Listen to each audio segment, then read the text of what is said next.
1973 में पाकिस्तान की असेंबली ने फैसला किया था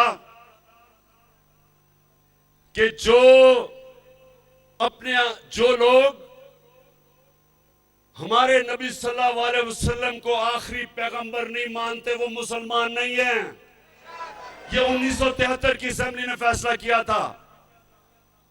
उन्होंने कहा था कि कायदियानी जो हमारे नबी सल्लल्लाहु अलैहि वसल्लम को आखिरी नबी नहीं मानते वो मुसलमान नहीं है, वो अक़लियत है।